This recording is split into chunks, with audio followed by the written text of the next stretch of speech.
뭐 다르기도 한데 어쨌든 동일한 작품이야. 누구 입장이랑 똑같아? 굿? 굿? 굿네. 굿네. 좋은 사람. 목이 많이 아프구나. 고마워. 웃어줘서. 너희가 웃는 모습도 여기 담아놔야 되는데 그렇게 사실 분위기가 나쁘지 않다는 걸. 자,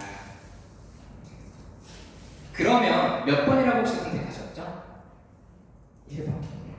자, 가치관의 차이에 따라 지향적 속성이 다르다는 점에서 두 공연의 유형은 같죠. 자, 마골리스는요 유형이 같다라는 말 자체를 할 수가 없어. 그쵸? 이렇게 그냥 판단. 그러니까 이게 범주화를 잘하라는 게 더 이상 이런 단어 노름에 노란하지 않아도 돼. 그러면 뭐 말도 안 되는 소리야 라고 풀 수 있다고. 그냥 이것만 찾으면 돼. 유형 안 돼. 뭐 이런 식으로. 그럼 2번 선지 보세요. 하나의 유형으로 묶일 수 없다는 점을 강조하고 있고 이런 말을 하겠죠. 결국은 이해가 되시나요? 3번 하나를 유형으로 묶인다는 점을 강조하고 있고 틀렸죠. 정반대의 얘기잖아. 이해되시죠? 4번, 5번은 뭐 이미 중점에서 벗어난 얘기를 하고 있습니다. 이게 유형 속성의 문제가 뭐 자연적 표현성 얘기를 하고 있는데 그런 건 저 위에서 나와 있지 않죠? 그렇죠? 그리고 마골리스가 저걸 비판할 거라고 보자. 자, 공연마다 동작이 세세하게 다르다고는 보기도 그러고 있죠? 이해되세요? 근데 이걸 뭘까? 그치, 이건 오히려 비슷하다고 생각하고 있겠지. 이해가 되십니까? 이런 식으로 이 문제를 내가 대충 해설하는 게 아니라 원래 이렇게 푸는 거야. 핵심 소재, 핵심 생각을 정확하게 뽑아내셔서 그냥 그 잣대를 딱 들이댔을 때 답이 나와야 된다. 그게 보기 문제 풀이의 핵심입니다. 이걸 막 찾아가가지고 그 근거가 여기 있잖아. 이렇게 해설하시면 큰일 나. 그렇게 문제 푸는 게 아니야. 그렇게 문제 푸는 거는 저기 자의 스토리 해설지가 그래요. 몇 번 문장, 몇 번째 줄에. 그럼 또 애들이 그러지. 내가 꼼꼼하게 읽지 않아서 이걸 못 찾았네. 그게 아니라니까.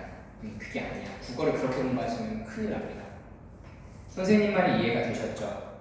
네, 답지에 그리고 그 근거는 정말 상세하게 하나하나 다 해설을 해놨으니까 그걸 잘 보시면 그 해설지에 말이죠. 그걸 보시면 되고 자, 그러면 이제 넘어갈게요. 자, 경제 지문을 할까 아니면 과학 지문을 할까? 근데 뭘 할까요, 여러분? 한번 또 다수결의 원칙으로 경제 지문을 했으면 좋겠다. 손 들어볼까? 좀 확 들어볼까? 보기 편하게. 과학기술 지문을 해달라 손 들어볼까요? 네, 과학기술 지문으로. 정말 미쳤어, 이거. 나 이거 쓰다가 그냥 인문 지문은 쓰지 말까? 라는 생각을 했어요. 이거 정말 장난이 아니더라고요. 자, 이 지문 읽으면서 막 독해가 됐다. 내가 좀 독해라는 걸 했다. 오, 독해가 됐어? 제 배경 지식이 있었니? 네? 조금 화학한 거? 물리? 옛날에 한번 관심이 있어서 배경 지식이 없었던 선생님 이제 문송합니다 쪽들. 진짜 짜증나는 게 뭐냐면 우리가 그렇다고 경제를 잘하는 게 아니잖아요. 아니 우리한테는 지금 그렇다고 인문 철학을 잘하는 것도 아니야. 논리 실증주의자랑 똑같이 발려. 오히려 과학적 지식 이런 게 나와버리니까 과탐했던 애들이 더 잘할 수도 있고. 진짜 짜증나는 거잖아. 그럼 우리도 이제 어떻게 해야 돼? 과학을 하자. 그래서 이제 너희 후배들은 사과탐을 나누지 않죠. 어느 쪽으로 생각해도 안 좋은 쪽으로 되니까 그냥 그렇구나. 근데 여러분 꼭 해주고 싶은 말이 있는데 이 경제와 과학기술 지문이 왜 킬러인 줄 아세요? 왜 킬러인 줄 아시죠? 어려우니까. 내용 자체가 어려워요. 어렵다는 건 뭐죠? 구체적으로 낯설다는 거죠. 여러분들 내가 오늘 경제 지문 할 수 있을지 모르겠는데 거기에도 써놨지만 그 한계라는 말 있잖아. 우리의 그 뇌 안에는요 한계라는 말이 어떻게 인식이 돼요? 이렇게 인식이 되지 않나요? 그래서 한계 효용 그러면 이 사람이 느낄 수 있는 효용의 한계치구나 이렇게 이해가 되잖아. 축자적 의미로. 근데 이게 아니에요. 이 한계가. 이해되시죠? 아시죠? 아세요? 아나? 이 한계는 하나의 단위를 늘림으로써라는 경제학 용어야. 그 그걸 일본에 갔다가 우리나라 말로 번역하면서 한계가 되는 거야. 일본에 갔다, 일본 걸 번역했다는 점에서 이미 한계가 뚜렷하지. 그치? 이제는 전쟁이 날 수도 있어요, 일본이랑. 뭐 군사협정 이런 것도 끊고 난리 났어, 지금. 얘들아, 지금 사실 공부할 때가 아닐 수도 있어. 나는 이제 방이거든. 너희는 이제 소년병이지, 뭐. 그쵸? 나는 봉봉이 안고 이제 안에 데리고 도망가게 바쁠 거고. 방공호 같은 게 있죠. 얘들아, 지금 그렇다. 국제 정세야. 그래도 우리 열심히 공부하고, 그쵸? 훌륭하죠? 정말 이런 학생들이 어딨어. 너무 좋은 것 같아요. 자, 그래서 경제에서 이런 어떤 용어들이 나왔을 때 이제는 뭐 하셔야 되냐면, 내가 거기에도 써놨는데, 제발 이제는 거르지 말자. 뭐냐면, 배경 지식이라고 생각하지 마시고, 이제 기출에서 이자율 말한 적 많았고, 이율 얘기한 적 많았고, 그렇게 얘기를 해주고 정의를 내려주면, 걔 자체를 공부 대상으로 삼으셔서 정리해 주세요. 이제 말 안 해줄 거라는 소리야. 나중에 말 안 해줘도 얘네들이 뭐라고 말할 거냐면 예전에 이미 기출에서 출제된 바 있기 때문에 제대로 된 학생이라면 그거에 대한 학습이 되어 있어야 된다라고 이야기할 수 있다고. 물론 그렇게 직접적으로 말 안 하겠지만 이해되시죠? 그렇기 때문에 여러분들이 배경 지식이 많을수록 좋은 게 맞습니다. 그것도 막 강사들이 듣고 싶은 것만 듣는다고 얘들아 배경 지식으로 하는 건 본질적이 아니야. 맞는 말인데 너희는 손해야. 어쨌든 그걸 모르면 배경 지식이 얼마나 편한 줄 아니? 예를 들면 뭐 전자가 원자랑 어떤 관계인지 그런 거 알아야지 이걸 좀 더 제대로 이해한단 말이야. 근데 나는 몰라. 뭐 전자가 뭐고 원자가 뭐고 양전하는 또 뭐고 음전하는 또 뭐고 이해돼? 근데 이게 이제는 너희의 머릿속에 구체화가 돼야 돼. 왜? 이제 나왔으니까. 이감이든 기출이든. 자, 이제 과학 지문으로 들어가면요. 과학기술 지문에 대한 글이 출제가 되었고 원리에 대한 이해가 가장 중요한 포인트라는 걸 잊지 마세요. 그리고 거의 시험 당시에는 손도 대지 못할 정도로 길이나 내용적이나 아주 압도적입니다.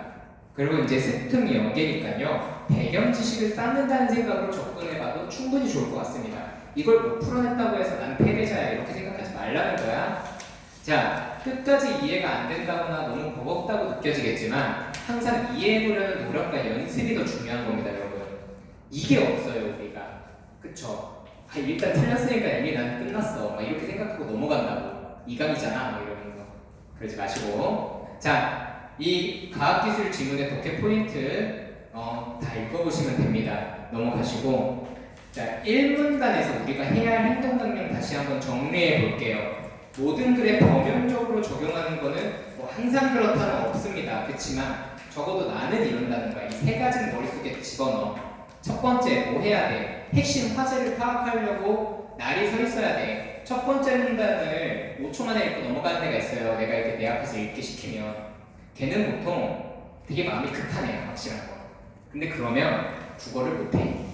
아유, 선생님 또 못한다는 말씀을 하시니까 되게 그렇게 말을 해야지 니네가 고칠 것 같아. 이거 진짜 급발진 하거든요. 바로 시작하자마자 팍!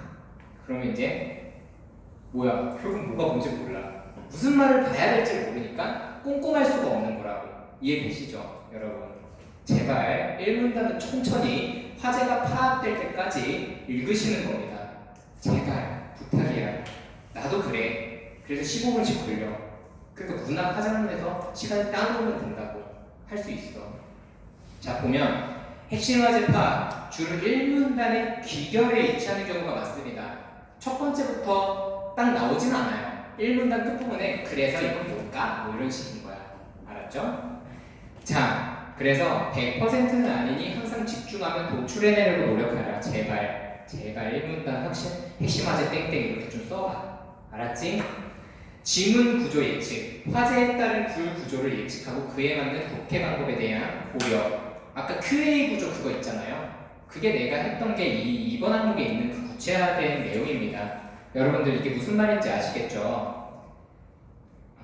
아시겠죠? 네. 막 과정이 뭐 요소가 막 나와. 그럼 이 구조를 말했으니 이거의 어떤 기능과 특성을 또 말하겠구나. 이런 어떤 그 예측이 가능해야 된다는 거죠. 그 다음에 개념 정의에 대해 이해. 이 이해가 되게 애매모호한 말이긴 한데 이해라는 거는 선생님 했어요. 문장 그 자체의 논리적 이해를 말했죠. 뭐가 증가하면 뭐가 떨어질 것이다. 이거는 축자적 의미도 맞습니다. 어떤 단어를 보고 그거에 대해서 축자적으로 이해할 필요도 있는 거지. 그 단어 뜻을 그대로 이해되지? 아까 마치 자연적 뭐 그런 것처럼. 자, 그래서 첫 번째 문단을 보면 어떤 이야기가 나오고 있어요? 원자의 구조에 대한 내용이 쫙 나오고 있죠. 바로 시작하자마자.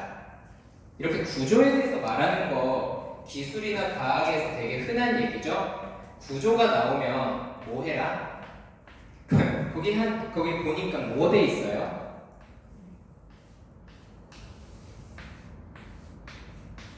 구조가 나오면 이미지화해 버릇하셔야 됩니다.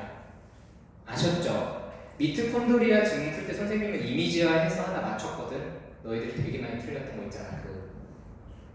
이해되시죠? 그림을 그리시면 문장으로 보는 것보다 훨씬 더 빨라요. 그냥 그리시기 시작하면 됩니다. 시작하자마자 이게 원자해 이런 식으로. 알았어? 이거 이제 하자. 이제 더 이상 미루지 말자. 그래서 그리면 그 문장을 그림으로 그린 거예요. 원자핵의 주변에 여러 궤도가 형성되었고 이거 어렵지 않잖아. 우리 운동합니다도 할 수 있다고. 나도 했어. 나도. 진짜. 그럼 이렇게 쭉 그려.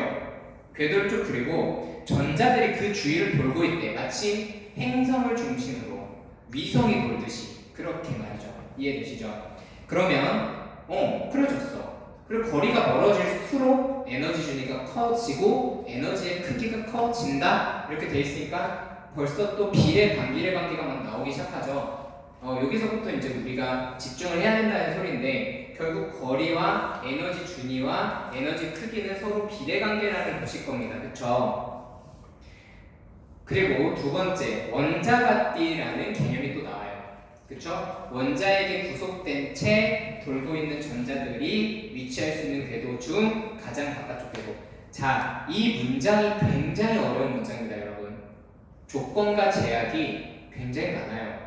이 조건과 제약에 내가 다 체크를 해놓은 건데 이거에 대해서 정확하게 인식하고 글을 읽었으면 아마 굉장히 독해력이 좋은 친구일 거야. 이걸 하나라도 빠뜨리기 쉽거든요. 일단은요, 원자같디는 가장 바깥에 있는 가장 바깥 궤도에 있는 것이다. 맞아요? 틀려요? 맞아요? 틀리다고 말해야죠. 왜요? 원자핵에 구속된 채 가장 바깥에 있다고. 그러니까 이런 거야. 이게 아주 꼼꼼하지 못해서 못 읽은 것 같잖아. 그게 아니라 애당초 주어를 잘 보질 않아. 애당초 조건 제약에 포인트를 두지 않아. 이게 반드시 조건 제약이 있을 거거든. 그걸 포인트를 두지 않으니까 당연히 이게 가장 바깥쪽에 있겠군 이러면서 가장에만 또 집중을 하는 거지. 이러면 안 된다고. 이걸 저격해서 선지를 구성했단 말이야. 이해되시죠? 자, 그럼 구속되지 않은 부분이 있고 그 부분과의 비교가 나오겠군이라는 생각은 솔직히 못 하셔도 되는데 적어도 얘가 가장 바깥은 아닐 수도 있다라는 가능성을 열어두셔야 된다는 거예요, 여러분이. 그냥 고지고대로 밑줄 치고 그렇군 이러면서 넘어가지 말라고. 자, 그럼 전도띠가 그 다음에 왜 나오겠어요? 얘가 걔죠. 구속되지 않은 채 더 바깥에 있는 애. 이거야. 결국 필자는요, 출제자는 여러분들을 갖고 놀아. 이런 식으로. 괜히 이렇게 대체, 야, 정말 잘 설명해주는 사람이 이렇게 치사하게 설명해요. 그냥 더 잘 설명하고, 박상현 선생님이 화학 강의할 때 이렇게 문제 퀴즈 내듯이 이렇게 가르치진 않을 거 아니야. 이해되시죠? 그러니까 명확하게 우리는 체크해야 된다는 거죠. 국어에서는 이게 다 문제거리입니다. 자, 역시나 구속받지 않는 영역이 나왔죠? 여기에서 나오는 겁니다. 가장이라는 극단적 표현은 항상 중요해. 하지만 학생들은 가장에 1차원적으로 반응해. 이해되세요? 이 가장이 문제화될 것임이 분명하다는 건 맞는데 그 문제화가 이렇게도 될 수 있다는 거죠. 이거 자체가 공부입니다. 즉, 원자같디가 가장 바깥의 궤도라는 것을 인지하지만 거기까지이고 그 다음 개념인 전도띠와의 관계를 고려하지 못해요. 왜 전도띠라는 띠가 하나 더 나왔을까? 그거에 대해서는 그냥 내가 쓰고 싶어서 썼겠지 뭐 이런 식이라고. 아니면 하다못해 그림을 그리려고 보면요, 전도띠는 어디 단어를 들어가야 되지? 이러면서 한 번 더 생각하게 돼서 이번에 이게 되네. 사실 내가 그랬어. 사실 선생님도 그림을 그리려다 보니까 전도띠는 더 밖에 있잖아. 뭐야? 이거 다시 확인을 했다고. 그랬더니 제약과 조건이 보였다는 거죠. 그러니까 선생님도 너희랑 똑같아. 처음 시작할 때는 막 틀리면서 읽다가 대신에 다시 돌아간다고 확인을 해야 돼. 인지를 해야 돼. 이해가 되시죠? 자, 그래서 구속된 채와 구속받지 않으리라는 조건 제약을 우리는 찾아냈었으면 정말 훌륭한 독해를 하신 것이다. 이런 거죠. 그게 핵심인 것입니다. 네, 어렵죠? 벌써부터 어렵죠? 1문단 했는데. 그러니까 여러분들이 못했다고 해서 이걸 부끄러워할 게 아니라는 거야. 이걸 할 수 있는 애가 없어. 그게 아니라. 이해되시죠? 자, 그 다음에 2문단으로 넘어갈게요.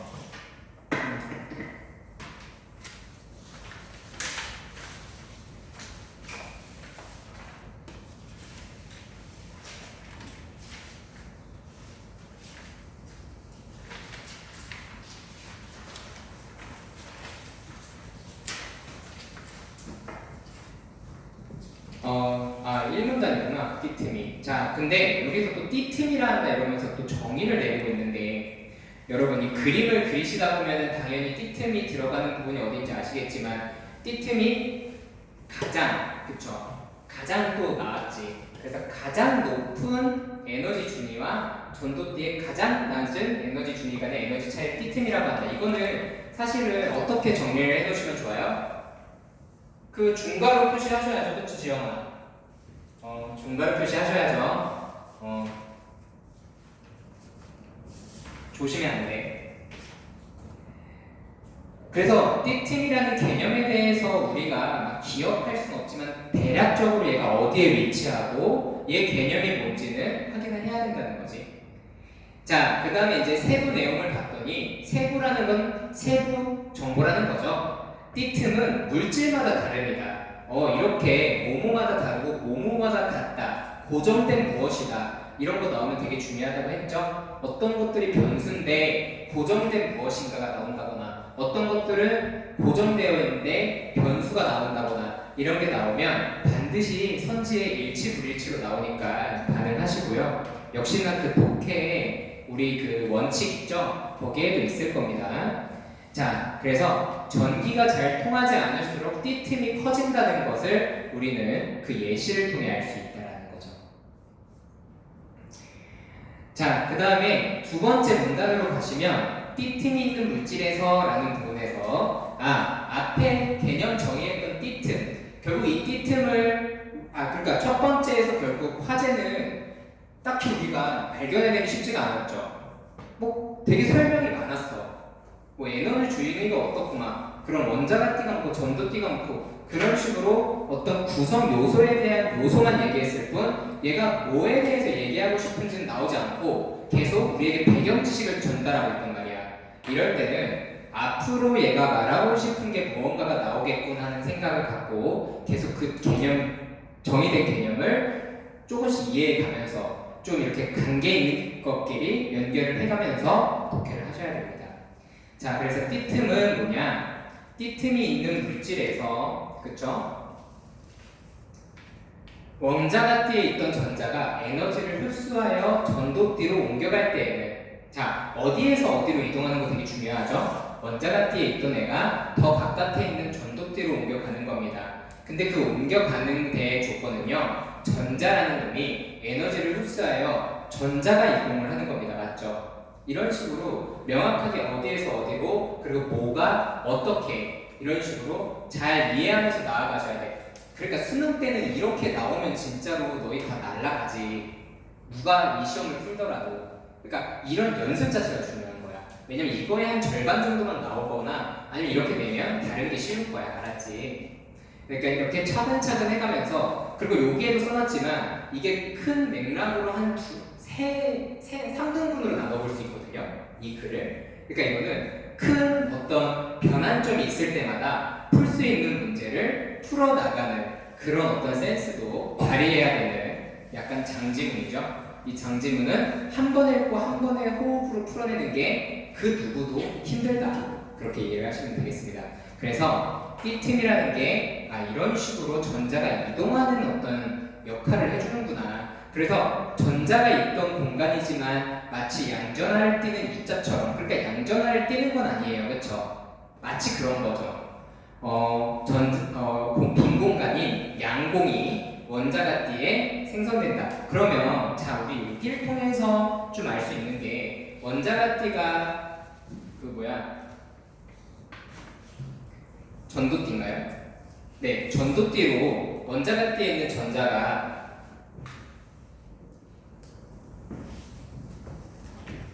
이렇게 원자가띠가 있고 이렇게 또 바깥에 전도띠가 있는데 여기에서 전자가 에너지를 흡수해서 여기로 옮겨서 여기가 이렇게 빈 공간이 생기면 여기가 뭐가 된다고? 양공이 되고 이 양공은 양전하와 똑같은 플러스극을 뜬다 뭐 이런 거였죠. 이야기를 정리해 보면 그러면 얘는 나날이 양공이 많아지겠네요, 그렇죠? 이제까지의 어떤 정보를 이루어 보면 그럼 얘는 점점점 플러스가 많아지겠네 뭐 이런 거겠죠. 뭐 이런 식으로 이해를 한다는 겁니다. 예컨대 자, 그 다음에 전도띠로 올라간 전자와 원자가띠에 생성된 양공을 이 전자와 이 양공을 이 두 개를 이용해서 뭘 만들 수 있다? 전기를 생성할 수 있다. 우리가 몰랐었는데 지금 뭐에 대한 원리를 읽었던 거예요? 전기가 생성되는 원리에 대해서 이야기를 했던 거죠, 얘가. 그거를 얘가 야, 전기가 생성되는 원리는 이렇다 라고 말하지 않았기 때문에 우리가 모른다가 아니고 이렇게 마무리해서 이게 전기가 생성되는 거야 라고 하면 제목을 달아주라고. 전기 생성의 원리. 이해되시죠? 그래서 선지는 또 전기 생성의 원리를 물어봐요 또. 그럼 애들이 이걸 연결을 못해. 전기 생성의 원리가 뭐였지? 이러면서 원리를 막 찾는다고. 그게 아니야. 그걸 말해주지 않아. 출제자가 그거 호락호락하지가 않다고. 자, 전기를 생산하기 위한 태양전지 기술들은 이러한 이용을 위해 반도체 내부에서 전자를 전도띠로 옮기는 방법으로 내부 감정 효과를 이용한다. 얘들아, 이게 이렇게 붙어있는 용어들 있잖아요. 얘네들은요, 글을 읽기 전에 한 번씩 봐두세요. 얘가 뭐겠어요? 큰 확률로. 얘가 화재어예요. 이해되세요? 얘가 화재어일 가능성이 당연히 높겠죠. 중요한 게 중요 표시 아니에요, 결국? 강조 표시? 얘들아, 핵심어가 잘 안 보인다면 얘네들을 읽어보는 것도 나쁘지 않아. 아니면 글을 크게 읽어 내려갈 때 처음 볼 때 파본 검사 때 뭐에 대한 글이겠군 이라는 걸 이걸 통해서 알 수 있다는 거죠, 여러분. 알았죠? 자, 그래서 보시면 내부 감정 효과가 결국은 이 글의 핵심일 거야. 그러면 2번 문단까지 읽었으면 이제 어느 정도 그 내부 감정 효과를 이해하기 위한 세부적 내용을 구조로 요소로 설명했다는 걸 알 수 있죠.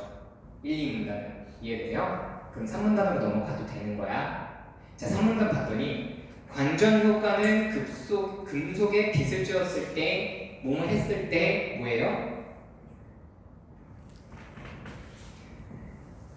뭐예요? 뭐죠? 조건. 이하고 대답해 주셔야죠. 뭐뭐 했을 때, 뭐뭐 한다면 조건과 제약이라는 걸 아셔야 돼. 얘들아, 이게 왜 중요하냐면 너희 광전 효과 하면서 야, 이건 빛을 통해서 전기를 만드는 효과야라고 바로 인식할 수 있어. 근데 인식해야 되긴 해. 왜냐면 위에서 계속 얘기했던 게 에너지를 쪼였을 때 전기가 만들어진다는 얘기를 했잖아. 그럼 여기에서는 빛이라는 게 새로 들어갔다고. 광전 효과죠. 말 그대로 축자적 의미죠. 축자적 의미. 빛광자겠지. 빛을 이용해 전기를 만드는 효과. 야, 이게 어려워. 문송해. 이거는 축자적 의미로도 의미를 이해할 수 있죠. 그리고 우리가 이제까지 배웠던 게 전기가 만들어지는 생성 원리였으니까 빛이 개입됐겠구나. 광전 효과라는 놈은 이렇게 이해를 하는 거지. 이게 돼, 그치? 자, 그 다음에 보시면 금속의 표면에서 전자가 튀어나오는 현상이래요. 서프라이즈하죠? 튀어나오는데. 자, 그랬을 때 전자가 튀어나오려면 뭐죠? 뭐뭐 하려면 뭐뭐 해야 된다. 또 조건이 나오는 거야. 뭐가 있어야 되냐면 1함수 이상의 에너지를 지닌 광자가 전자의 충돌함에 따라서 광자의 에너지가 전자에 흡수되어야 한다. 이런 게 어려운 건데 이런 정보들이 많으니까. 근데 간단하게 말하면 어떤 일정 부분의 에너지를 지녀야 된다는 거야. 여기까지는 어렵지 않죠. 그래야지 뭐 효과가 일어나겠지. 예를 들면 100도씨에 물이 끓는 것처럼 말이죠. 그리고 그렇기 때문에 얘가 충돌을 해야 돼. 그 다음에 광자의 에너지가 전자의 흡수까지 되어야 돼. 근데 전자에 흡수되어야 되는 거는 아까부터 계속 뭐 하고 있어요? 이 문단부터 나오고 있는 내용이니까 새로운 게 사실 아니죠. 새롭다고 느끼시면 안 돼. 왜? 전기가 만들어지려면 우린 뭘 알아? 확실한 건 전자가 에너지를 흡수해야 된다는 건 이미 알고 있어야 된다고. 이걸 새로운 정보로 자꾸 이러면서 받아들이면 그때부터 파편화된 독서를 하고 계신 겁니다. 이해되시죠? 같은 표현이 계속 쓰인다는 건 같다는 거야. 근데 이게 혹시 달라질 수 있으니까 그걸 주의해야지. 이해되시죠? 같은 에너지 흡수가 아닐 수 있으니까. 근데 지금은 같습니다. 자, 갈게요. 이함수란 또 개념정이야. 이런 게 어렵지. 근데 되게 쉬운 말이야. 전자가 금속 원자들의 속박에서 벗어나기 위한 필요한 최소한의 에너지. 얘가 있어야지 그러니까 얘 이상이 되어야지 그러니까 어떤 화학작용이 일어날 거라는 소리야. 맞죠? 광전 효과의 한 유형인 내부 광전 효과는 자 이런 거 우리 저번 시간에 좀 집중적으로 연습했던 것 같은데 어떻게 뭐뭐 중에 뭐 하고 있는 거죠? 혹시 지난 시간 열심히 들은 친구면 말할 수 있을 것 같은데 뭐뭐 중에 뭐 이런 걸 뭐 한다고 할까? 뭐 한다고 할까요? 뭐뭐 중에 뭐 이 중에 포함? 맞아 논의가 어떻게 되고 있다? 축소되고 있다. 선생님이 이게 왜 중요하겠어? 공통점, 차이점, 즉 공유점 때문이죠. 얘가 갖고 있는 속성은 얘가 다 갖고 있다라고 우리가 이해하자고 했잖아. 맞죠? 근데 그러니까 공유하는 점은 딱히 말을 안 해줘. 왜? 앞에서 설명한 게 공유한 점이야. 맞지? 전제라고 전제 쉽게 말하면 맞지? 우리가 이거에 대한 설명이 앞에 있었던 거고 그러면 오늘 상이어 하이어 문법 문제에서도 나왔지만 하이어가 더 자질이 많죠. 맞죠? 그럼 얘만의 차이점이 있으니까 구분되는 거 아니야. 그 아래에서. 그렇지? 그럼 얘의 차이점을 우리는 당연히 중점으로 글을 읽어야겠죠. 공통점도 당연히 생각하면서 말이죠. 그럼 공통점을 물어보면 그 전 단계의 전제를 보면 되는 것이고 차이점을 물어보면 그 부분으로 돌아가서 차이점을 찾으면 돼. 이미 IP 주소 문제, DNS 소프핑 지문에서 이용한 바 있는 아이디어야. 이렇게 문제를 내는 거니까 여러분들이 자꾸 그 단어를 집어서 거기로 돌아가려면 안 찾아지지. 얘에 대한 공통점은 그 단어로 설명이 안 돼 있었으니까. 이게 지금 무슨 말인지 아시죠? 내부 관전 효과라는 말로 인해서 공통점이 나오는 지문에는 그런 내용이 없다는 겁니다. 이해되시죠? 그 상위 개념을 공통점이라고 생각하는 거야. 지금 이게 무슨 말 하는지 납득이 되시나요? 납득이 되면 다행이네. 자, 그래서 전자가 바깥으로 튀어나온 것이 아니라 A가 아니라 B다 또. 그러니까 얘는 전자가 튀어나오는 게 아니래. 에너지가 만들어지는 건 맞는데 얘 하의 항목인 만큼 에너지가 빛을 통해 만들어지는 건 맞는데 그게 공통점인데 무슨 자질이 다르냐면 무슨 자질이 달라? 튀어나오는 게 아니라 반도체에서 반도체에서입니다. 도체나 절연체나 그게 아니라는 거죠. 반도체에서 조건이라는 소리야 또. 얘들아 반도체에서라고 조건이라는 걸 파악해야 된다. 반도체에서 원자가 띠에 있던 전자가 전도띠로 옮겨가는 현상을 말한다. 튀어나오는 게 아니라 얘는 이동하는 현상이에요. 이게 차이점이네요. 밑줄 쳐져 있어야죠. 빛의 세계를 키워 다수의 강자를 쬐어야만 이 현상이 나타나는 것은 또 아니에요. 즉 빛의 세계는 변수다 아니다? 아니다. 빛의 세계를 아무리 올려봤자 안 될 건 안 되고 될 건 된다. 뭐 이런 소리로 인식을 하셔야 됩니다. 즉 조건과 제약이 아니다고 이번엔 말해줬네요. 이것도 중요한 겁니다. 제발 조건과 제약이 뭔지 명확하게 하셔야 돼. 왜 자꾸 이거 갖고 장난칠 거거든. 자, 전자는 광자 하나만 충돌한다. 하나끼리 1대1 대응이라는 소리죠. 에너지를 흡수한 결과 전도대로 올라갈 수 있대요. 따라서 띠틈보다 큰 에너지를 지닌 광자를 쬐어야만 한다. 이 띠틈이, 그쵸? 띠틈보다 크다는 게 마치 앞에서 말했던 이람수와 같이, 그치? 어떤 그 에너지의 최소한의 에너지가 된다는 것이죠. 이해가 되십니까? 그래서 반도체인 거야. 이해돼? 띠틈이 없잖아. 뭐는? 띠틈이 아까 위에서 없었잖아요. 도체, 그쵸? 도체는 띠틈이 없어서 아예 이 현상이 일어나지 않고요. 절연체는 띠틈이 큰 편인데 그 띠틈이 나중에 나와요. 띠틈이 너무 커버리면 또 어떻게 되는지에 대해서. 근데 어쨌든 반도체라는 게 왜 반도체만 되는지가 있다는 거죠. 근데 그거는 굳이 설명하지 않았기 때문에 우리가 막 다 앞으로 나아가서 미리 알 필요도 없고 선생님도 몰랐어. 이해되시죠?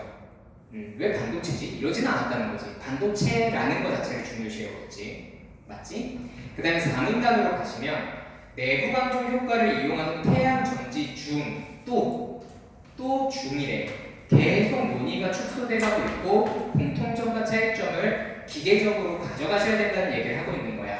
쇼트키 접합 태양 전지는 자, 근데 4문단 가기 전에 3번 문단까지 딱 봤더니 이제는 4번 문단, 3번 문단이 좀 구분된다는 게 느껴지세요?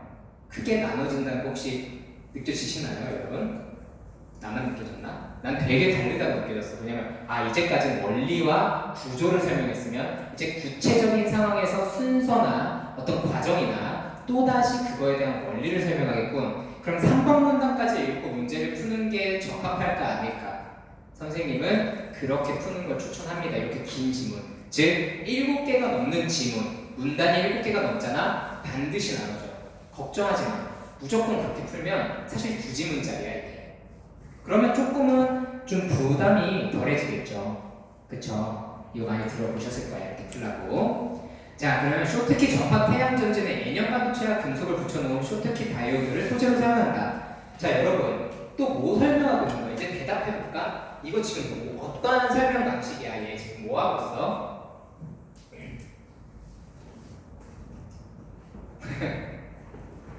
신영이가 와요. 뭐해? 몰라? 민구나. 뭐예요? 요소와 구조와 요소, 구조, 요소 말하는 거 맞죠, 지금? 구조와 요소를 말할 때 뭐 하라고요? 뭐 하라고 했죠? 뭐 할까요? 뭐 할 것 같아요, 선생님은?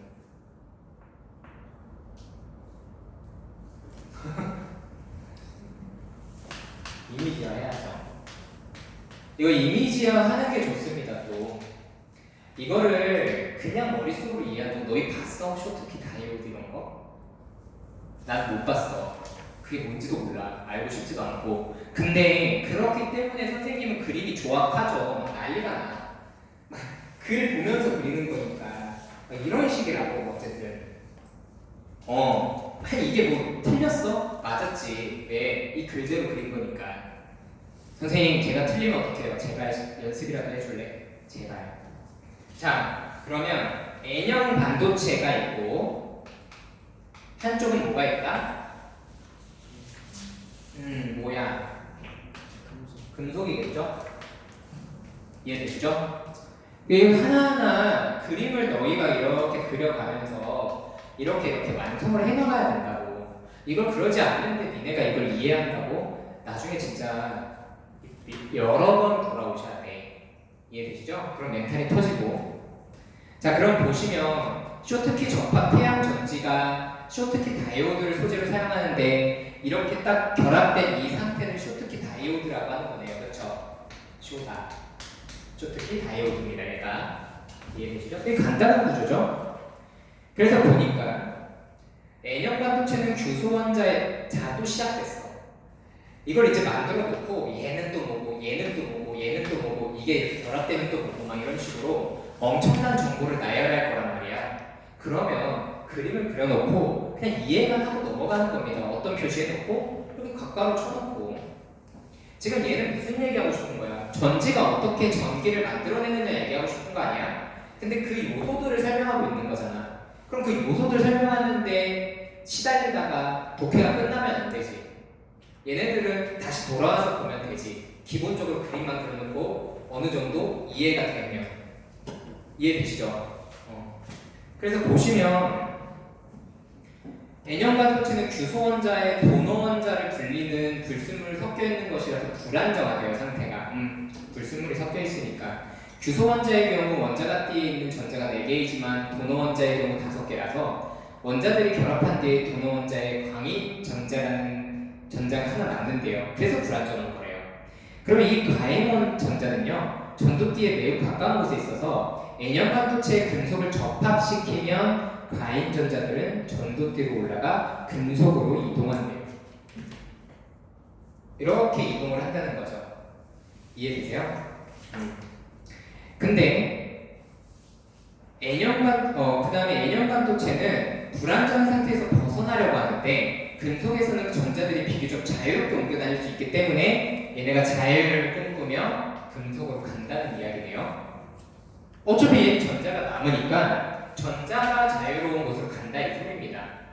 이해가 되시죠? 이게 엄청 어려운 건 아니니까. 그랬을 때 그 결과 당연하게도 전기적으로 중성을 띠던 N형관도체 쪽은 양전하가 많아지겠죠. 아까 말했죠? 전자가 빠질 때는 뭐가 된다고요? 전자가 빠질 때는 양봉이 되니까 플러스가 된다고 했죠. 그래서 얘네들 전자가 다 빠진 그 양봉들이 생기면서 얘가 점점 플러스극을 띠게 된다 이런 소리겠네요. 이해가 되시나요? 이 정도의 이해도라고 이렇게 그리면 돼. 자, 그래서 또 얘는 당연히 이제 전자가 많이 갔으니까 이렇게 마이너스, 그쵸? 음의 어떤 전기를 띠게 되겠죠. 이렇게 형성된 전이차인 쇼트키 장벽은 과잉 전자가 추가적으로 이동하는 것을 막는데요. 그러니까 얘네가 막 이동해서 이렇게 어떤 전이차가 생기게 되면요, 얘네가 장벽을 이룬답니다. 그래서 더 이상 못 이동, 어느 일정 수준이 되면 못 이동한다는 거죠. 처음에 이동하다가 이해가 되십니까? 장벽이 생기고 일정 부분이 지나면 못 이동하게 된다는 겁니다. 그럼 얘네가 고착화되겠네요, 그렇죠? 여기까지 됐나요? 그러면 얘네가 어떻게 전기를 생성한다는 것일까라는 의문이 생겨야 돼, 이때쯤이면. 내가 그랬거든? 뭐야, 그럼 전기가 어떻게 생기는데 빛이 쪼이면 어떻게 되는 건데 내부 광전 효과라네, 그쵸? 자, 봅시다. 그래서 쇼트키 장벽이 유지되고 있는 쇼트키 다이오드에서 N형관도체 쪽에 D틈 이상의 에너지를 지닌 빛을 쬐면 이제 나오죠. 이게 새로운 정보로 보이면 돼야 안 돼요? 안 되죠. D틈 이상의 에너지가 있어야 된다는 거 위에서 설명했고, 그 다음에 빛을 쬐면 광전에서 이미 우리가 봤잖아요. 했던 얘기입니다. 당연히 이래야죠. 당연히 이게 쬐게 되면 내부 강중 효과로 인해 전도띠로 옮겨오는 전자들이 늘어난대요. 그러면 의문이 생겨야 됩니다. 어떤 의문이 생겨야 될까요? 질문. 어떤 의문이 생겨야 돼, 정수야?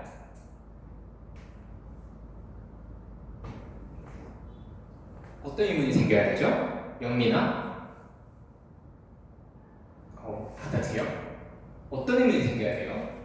전도띠로 이동하는데, 근데 이게 왜 이동이 안 돼? 장벽이 설치됐잖아. 장벽을 어떻게 띄워놓는지에 대한 의문이 생겨야 하잖아.